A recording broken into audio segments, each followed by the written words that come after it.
नोरमा group, जो सोचता है वो करता है। आपके अपने सपनों का आशियाना।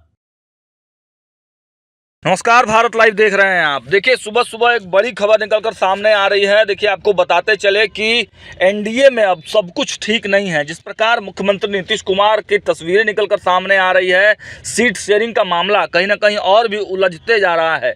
हर हाल में भारतीय जनता पार्टी ये चाहती है कि किसी भी कीमत पर अब वो बड़े भाई की भूमिका में रहे और इतना सीटें तो कम से कम भाजपा और उन सहयोगी दलों को मिलाकर वो लड़े, जिससे कि मुख्यमंत्री नीतीश कुमार दूसरे तरफ जाने की स्थिति में ना रहें।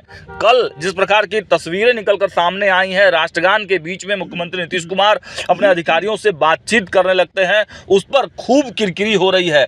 आपको मालूम है, कल ही एक दौरा क्लियर किया गया है अमित शाह का। सीट शेयरिंग वाला जो पूरा मामला है उसको सुलझाने के लिए अमित शाह बिहार आ रहे हैं। आपको डिटेल्स अगर बताते चले कि 29 मार्च को रात 8 बजे अमित शाह का दौरा है। वह 2 दिवसीय यात्रा पर बिहार आएंगे। 30 मार्च को वह पटना में भाजपा के सांसद, विधायक, विधान परिषद सदस्य, संगठन के पदाधिकारी के साथ बिहार में बड़ी बैठक करेंगे और वहीं पर सीट शेयरिंग का फाइनल जो है वो मसौदा तैयार किया जाएगा। और इसके साथ ही आपको मालूम है, वहां पर एनडीए के भी तमाम नेताओं के साथ अमित शाह की मुलाकात होनी है। अब ऐसे में यह देखना होगा कि क्या मुख्यमंत्री नीतीश कुमार के साथ उनकी मुलाकात होती है। चूंकि मंगलवार को दिल्ली दौरे पर गए बिहार भाजपा के अध्यक्ष डॉक्टर दिलीप जायसवाल, उप मुख्यमंत्री सम्राट चौधरी, विजय कुमार सिन्हा ने पार्टी के वरिष्ठ नेताओं से मुलाकात की थी। इससे पहले 25 मार्च को रेल मंत्री अश्विनी वैष्णव भी बिहार आएंगे।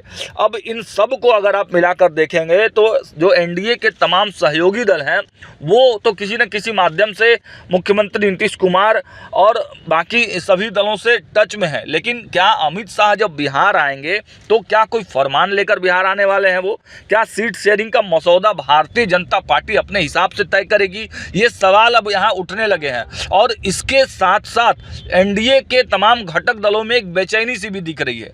जहां आप देखिए कि दूसरा जो घटक दल है, जो महागठबंधन है, वहां पर भी एक तरह की सियासत हो रही है और कांग्रेस कहीं ना कहीं वहां से छिटकने का रास्ता खोज रहा है।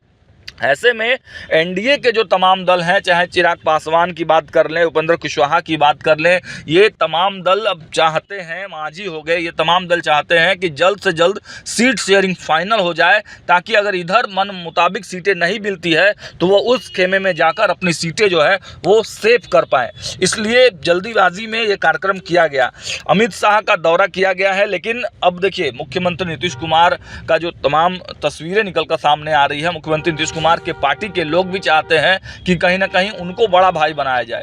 एक भी सीट अगर अधिक जनता दल यूनाइटेड को मिलता है तो उसको लेकर वो बातचीत कर रहे हैं। इन सब मामलों को उझराता हुआ देख एनडीए में झगड़ा जो है, आप कह सकते हैं कि एक तरह से चरम पर आ गया है और इसको लेकर अब खुद प्रधानमंत्री नरेंद्र मोदी ने मोर्चा संभाल लिया है। जी हाँ, खुद प्रधानमंत्री नरेंद्र मोदी अब बिहार दौरे पर आने वाले हैं। देखिए, एक्सक्लूसिव जानकारी हम आपको दे रहे हैं। हालांकि यह जो कार्यक्रम है प्रधानमंत्री नरेंद्र मोदी का, वो पूरी तरह से एक कार्यक्रम के अंतर्गत कहा जा रहा है, लेकिन जब बिहार नरेंद्र मोदी आएंगे वहीं पर फाइनली जो है सीट शेयरिंग का मसौदा तैयार होगा और फाइनल मुहर भी लग जाएगी। जिनको एनडीए में रहना होगा वो रहेंगे, बाकी दलों को छोड़कर भी आगे बढ़ने की रणनीति पर भाजपा अब काम कर रही है। देखिए, आपको डिटेल्स अगर बताएं तो प्रधानमंत्री नरेंद्र मोदी 24 अप्रैल को बिहार आने वाले हैं। वो पंचायती राज दिवस को लेकर मधुबनी में आयोजित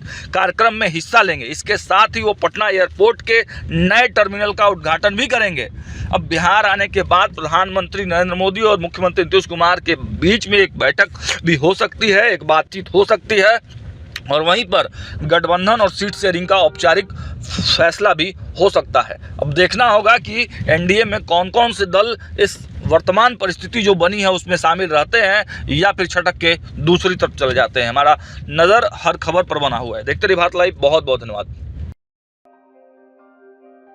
आपके सपनों को हमने सजाया है, ई होम्स पैनोरमा को हमने बनाया है। ई होम्स मेरा एक सपना था जिस पे मैं पिछले 4 साल से काम कर रहा था।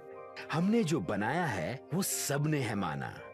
ई होम्स पैनोरमा में हो आपका भी आशियाना। और फाइनली हमने 2021 में इस प्रोजेक्ट को लॉन्च किया। बहुत लोग अप्रिशिएट कर रहे हैं कि पूर्णिया जैसे शहर में बिहार के, एक तो बिहार की बात करें, उसमें भी पूर्णिया जैसे छोटे जगह में इस तरह का लाइफस्टाइल देना, ये सुन के हम लोगों को बहुत अच्छा लगता है। ई होम्स में हमने कुछ और भी किया है, जैसे हम जिस जगह में रह रहे हैं हमारे फैमिली सिक्योर हो, उनको सिक्योरिटी का ध्यान में रखा है। आपकी सुविधा और सुरक्षा आपके लिए खास है, ये आपका विश्वास है। इसमें आर्टिफिशियल इंटेलिजेंस का 7 लेयर सिक्योरिटी का हमने इस्तेमाल किया है। लस ग्रीन कैंपस को बनाया है, यदि हमारा बाउंड्री वाल है तो वो वर्टिकल गार्डन है। ये जितनी भी फैसिलिटी होता है एक इंटरनेशनल टाउनशिप में, ई होम्स है, ये हम लोग विश्वास नहीं कर पा रहे हैं। जो भी हमारे मित्र दोस्त या जो भी हमारे बाहर के बाहर आते हैं तो हम लोगों को बहुत अच्छा सुनने को मिलता है और बहुत अच्छा क्रेडिट मिल रहा है। वो सारा हमने सिर्फ एक बिल्डिंग नहीं बनाया, हमें एक बहुत अच्छा लाइफस्टाइल दिया ई होम्स में, और मेरा एक सपना था जिसको मैं आज फुलफिल होते हुए देख पा रहा हूँ। ये आपका आवास है। ई होम्स पैनोरामा में अब आपका निवास है। E homes Panorama, luxurious lifestyle redefined. Panorama group, जो सोचता है वो करता है। अगर ये वीडियो पसंद आई और वह बिहार के राजनीति और बिहारियत से सरोकार रखेनी तो सब्सक्राइब बटन दबा के चैनल के सब्सक्राइब कर ली। ओजे एगो घंटी बा, ओकरा बटन दबा देला से कुल सटीक और मारक खबर रुआ मुफ्त में मिल जाई। अगर रुआ पत्रकारिता के हमनी के नया प्रयोग में सहयोग कर चाहतानी तो ज्वाइन बटन दबा दी। पेटीएम नंबर नोट कर ली 9386 816 700।